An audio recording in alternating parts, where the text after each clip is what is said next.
In 2002, an airline analyst discovered something that should have been impossible.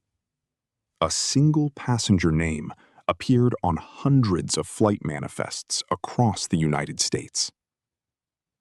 At first, it looked like a clerical error. But then investigators noticed something strange. The passenger appeared on flights leaving New York and Los Angeles at nearly the same time. According to official records, he was in two places at once. And when authorities finally traced the identity, they discovered the passenger was supposed to be dead. What followed became one of the most unsettling transportation mysteries nobody could fully explain. The story begins in the summer of 2002.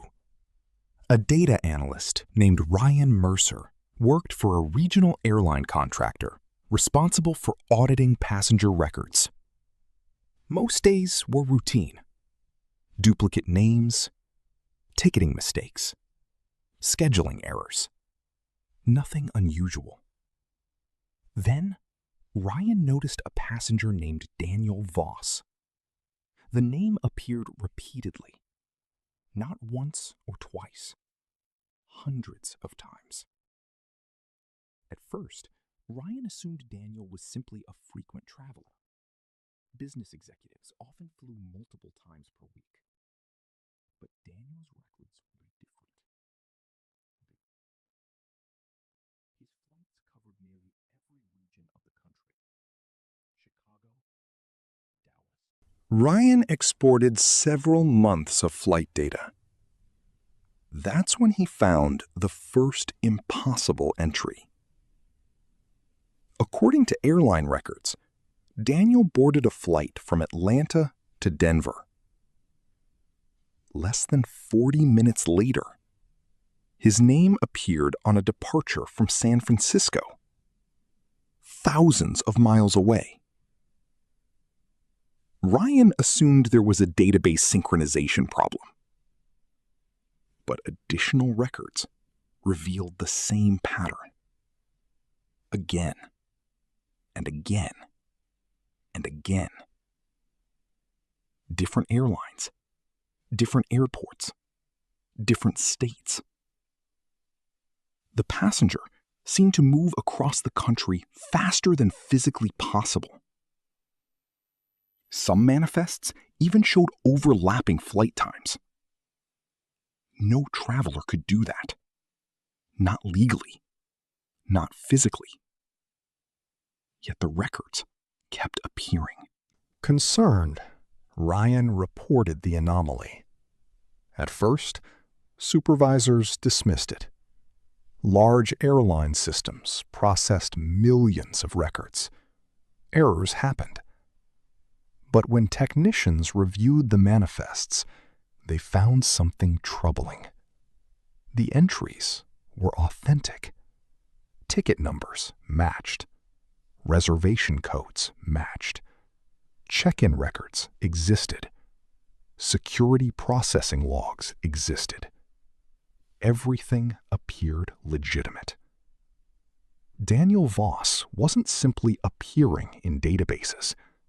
The entire travel history appeared real. An internal investigation began. And the deeper investigators looked, the stranger the story became. Investigators decided to identify Daniel Voss. The passenger profile contained an address, a driver's license number, and a photograph. The search quickly led to a shocking discovery. The photograph belonged to a man from Ohio, a man who had died in a boating accident in 1994, 8 years before the investigation. Authorities verified the death certificate. Family members confirmed his identity. The man in the photo was... Federal investigators became involved. They reviewed airport surveillance footage connected to Daniel's reservations. They expected to find someone using stolen identification. Instead, they found almost nothing. Many recordings had already been erased due to retention limits. The footage that remained created more questions than answers. Passengers appeared at check-in counters, security checkpoints, departure gates. But nobody could confidently identify Daniel. No clear pattern emerged. No consistent face appeared. It was as if the reservations existed, but the traveler did not. Then, investigators discovered something even stranger. The same identity had been used across multiple reservation systems operated by different companies. Someone had inserted Daniel Voss into the As travel investigators network traced itself. the records, they uncovered a larger scheme. For years, airline databases had been quietly exploited through a network of contractors and outdated reservation software. False passenger entries could be created, modified, moved, and sometimes hidden among legitimate travelers. The purpose wasn't transportation. It was financial manipulation. Certain passenger counts influenced contracts, reporting metrics, and system testing operations. Investigators eventually concluded that Daniel Voss may never have boarded many of the flights attributed to him.